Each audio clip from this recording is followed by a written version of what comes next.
Hello. I want to talk about the requirements of a friend. A lot of women wear their heart on their sleeve and they don't know, what is required. They give too much. You got a lot that's going overboard and they end up hurt because it don't pan out the way that they want it to pan out. Let's just say that. A friend is not somebody that just gives, recklessly. They have to have some discipline. You don't just give any and everything to everybody. You need to monitor, make sure there's a balance. Make sure that you're receiving as much as you're giving, it don't have to be 50-50. Sometimes it's 80-20. Sometimes, it's, sometimes it's 60-40. Give and take. It's just got to be give and take. It's got to measure up. If not, you're just going to drain yourself. Just constantly giving something, trying to prove something to a man or trying to impress a man by what you can do. A lot of women do that because they try to show that they're submissive, but that don't show that you're submissive. Because when the finances or the resources run out, what you got to give? What you going to do? Some people, they try to buy their relationships. They try to buy their friendships. Like I say, the new word now is situationships.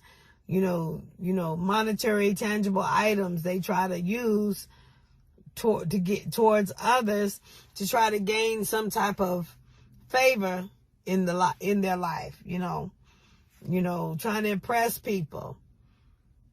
That's not the way to be. People can't accept you for who you are by you giving something. Yeah, they're going to accept your gift. They can use your gift without using you. They can use your gift without seeing you. But we got to feel like we valuable, that we worth something. I have standards, but they're not so high out there that they're not attainable.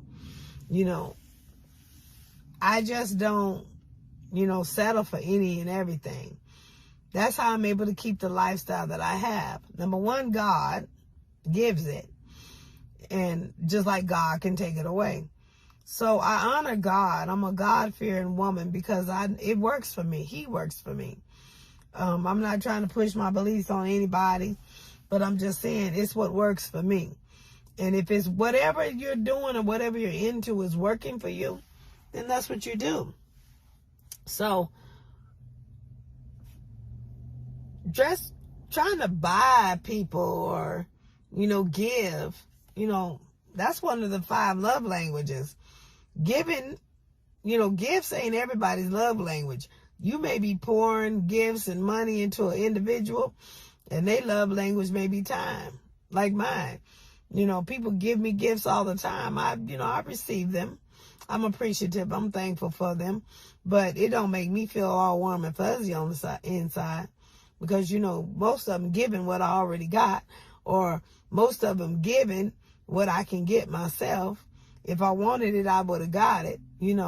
I don't let people, use items and gifts like that, to try to secure me or try to woo me or something like that. You have to get to know me in order to know that my love language is time. And then, I've messed around there and let some people know, and they've used it. They've used it, against me. They spend all this time, but they still don't mean nothing. They still ain't, they want to make me feel all warm and fuzzy. So, makes my hand give out more or whatever. But I still have, my common sense with that too. I keep focused, it'd be a check in my spirit because I always say this, once my finances is hit, that's God trying to show me something. He got my full undivided attention when my finances is hit. So, and I have to sacrifice for some things because, my finances been hit. So, I'm a giver. I really am. I'm just a giver. And sometimes I have to not give. Sometimes I have to discipline myself in what I give and how I give, because if not, I'll be gave myself out of a house and home. So friendship is, you got to be a friend if you want a friend. Friendship is not getting mad at somebody and going out telling all their business either. That's not a friend.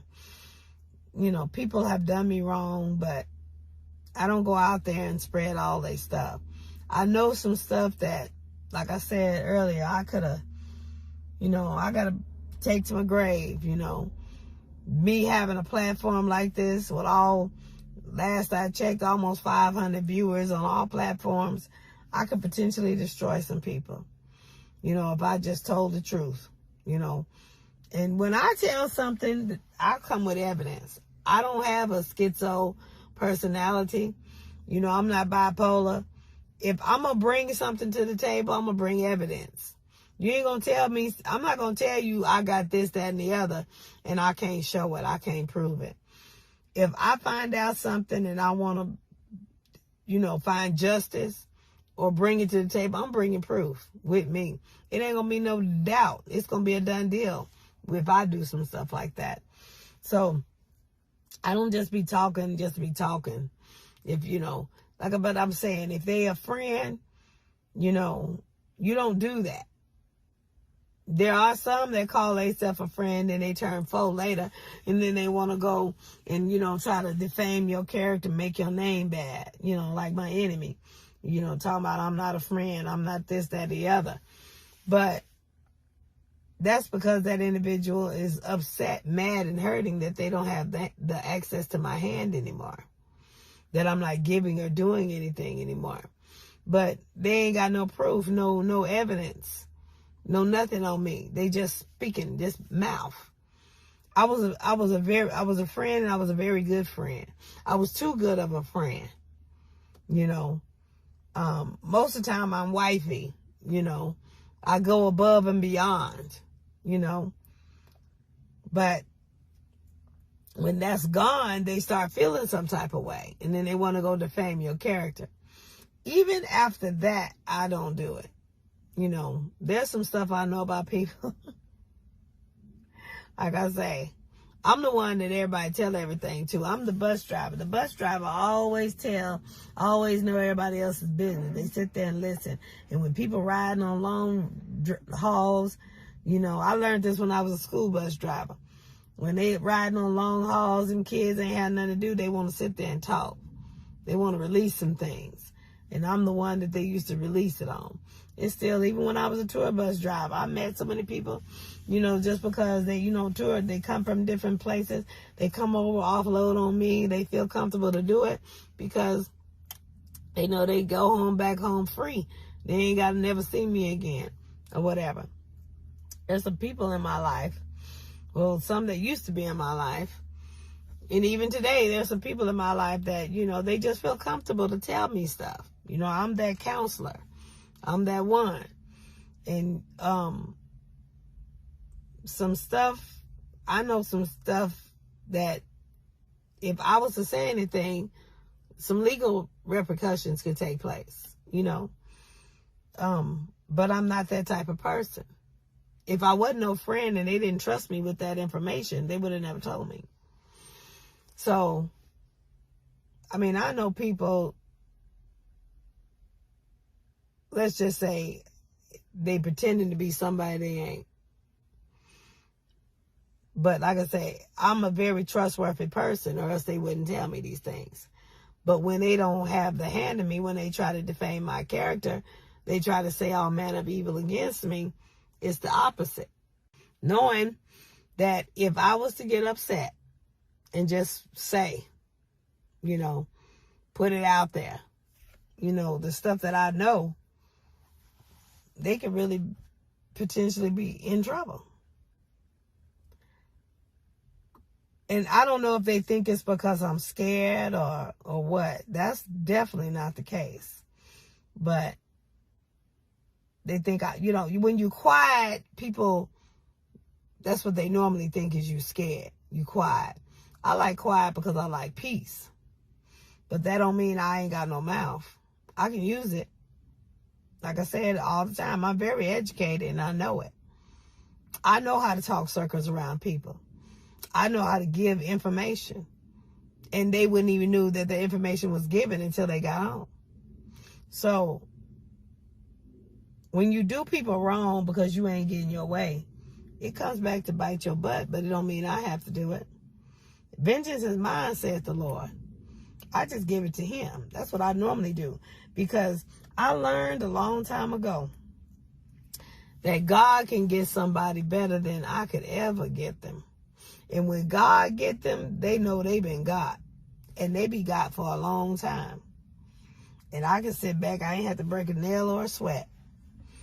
And I don't mean I rejoice in their downfall, but I do rejoice in the fact of the Lord vindicated. I do rejoice in that. But I like the fact that my hand wasn't in it. They fall or they demise. You know, I can just go on and live my life, and they can go on and live with the fact that they knew they had a real one. And they mistreated that person. So hopefully they'll learn their lesson. And if God allowed them to get another real person in their life, that they would treat them better. You know, we're judged by how we treat people. That's where our ministry is. It's out here, you know, how we treat people. It's not sitting up behind a pulpit on a soapbox preaching a message that half of them ain't even practicing themselves. All they doing is creating a show to pass an offering plate. That's all they doing. And they so in debt and credit cards screaming, and they don't have this, that, and the other, but they trying to paint this picture. Living off the people. God is not pleased.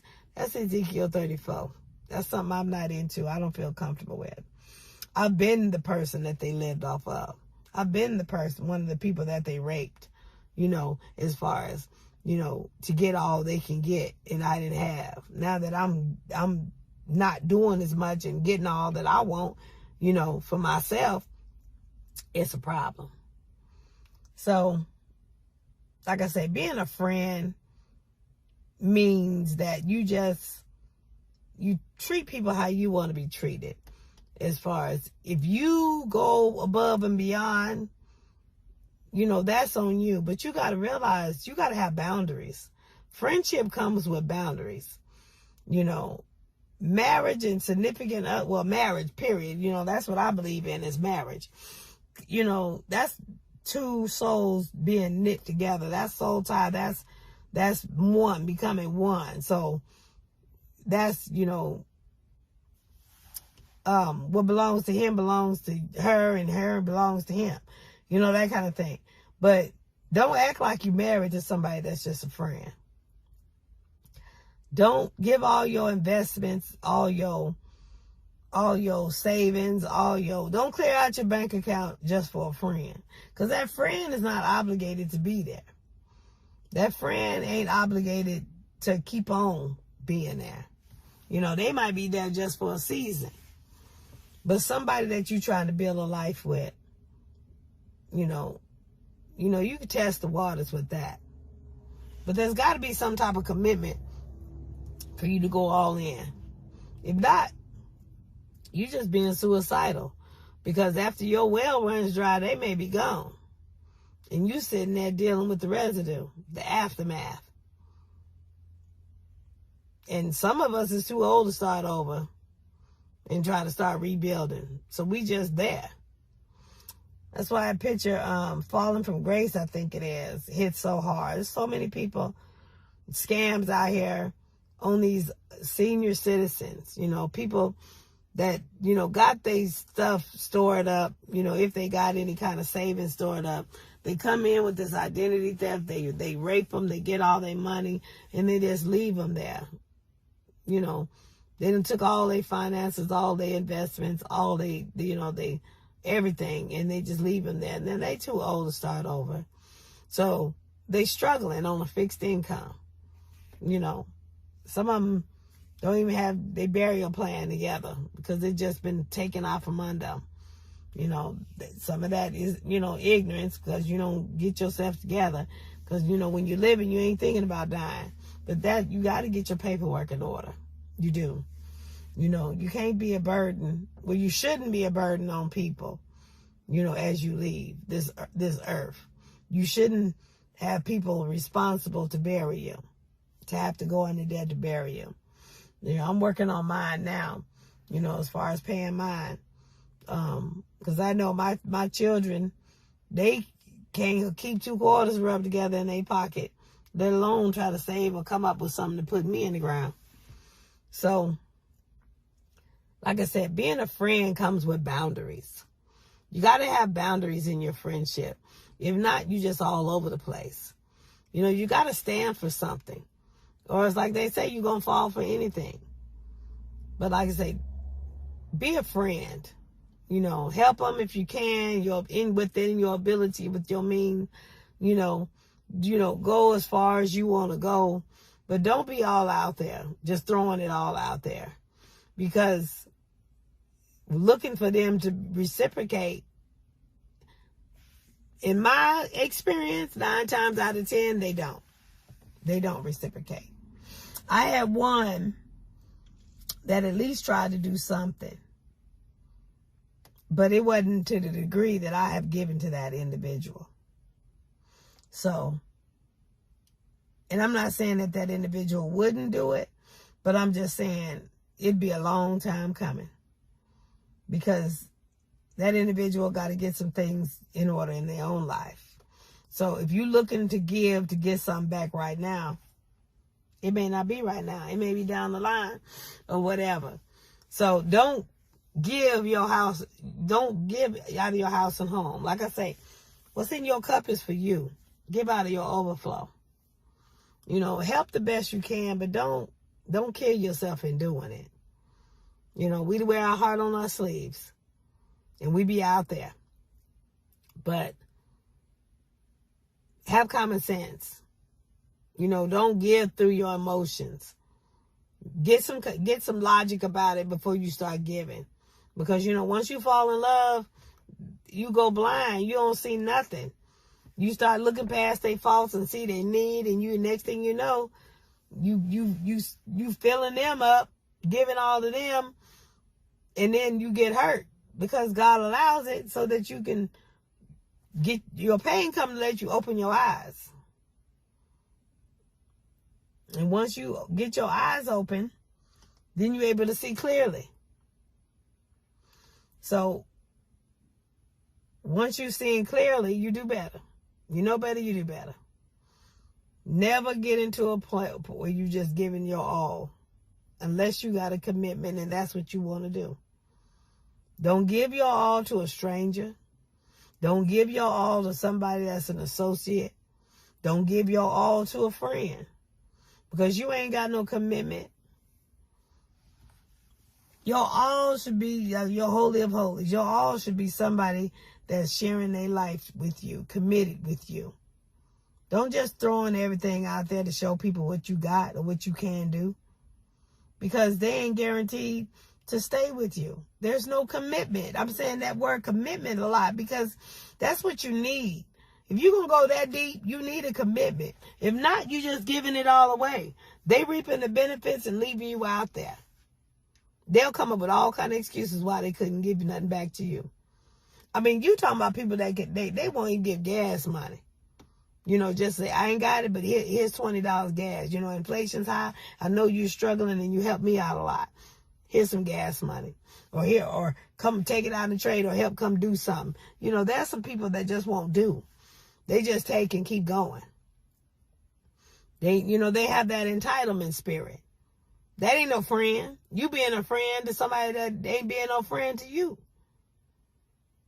Like I said, I talk about the Samaritan, good Samaritan. That was his enemy, but he became a friend. He took him and he put him up in a place where long enough where he could heal, and he was fed and help himself get back together. Not sit there and keep doing it for him. He didn't have to sit there and feed him physically, keep hand feeding him. He didn't have to sit there and monitor him. He put him in a place where he could get better, and he went on about his business. And he never saw that person again, as far as we know. So that's being a friend, helping somebody That's, and I'm sure he gave out his overflow because he went on about his business. He didn't hinder him. He gave and he went on. So anyway, I'm going to get off of here because this thing probably getting hot. I just want to come on here. Friendship come with boundaries. Don't be no fool. Don't be no fool. Ladies, don't be no fool. Don't give all your giving away. Don't sit up broke. You can't even buy a wig because you giving to this man. And this man ain't thinking about giving to you. The only thing he giving to you is the D, if that. And half the time, that ain't even all that good. So, it ain't worth it. It really ain't worth it. So, you don't know how many he doing that with either. If you ain't got no commitment, he ain't obligated to just you. He's not. That's why I demand a commitment. I got to save something for my husband. I can't just give it all away. I got some dignity, some respect about myself. I got to save something for my husband. Something, that's just exclusively, strictly his. Don't just be out there giving it to any and everybody trying to impress somebody, because when they gone, you going to feel some type of way. And not only that, they're going to leave their spirit in you that you going to have to deal with to purge that thing for a while. I'm so glad I'm purged free. I'm purged. I'm so free. So, like I say, friendship comes with boundaries. If you own a friend in the friend zone, if they consider you as a friend, listen to what they say. Listen to what they call you. Listen to how they introduce you. If they ain't introducing you to nobody, you're a secret. You're a secret. That's it. You're a secret friend. But listen how they introduce you. If they introduce you like, I'm Dr. Bell. I'm a professional friend. I'm professional friend. Listen to how they introducing you. And that's, where you are in their heart. Because out of the mouth, the heart speaks. If they introducing you as they boo, then that's what you are. Don't be more than what they saying. Don't make up a scenario. Don't blow it up. Don't inflate it. Just walk according to what they calling you. Answer to what they calling you. Don't make it more than,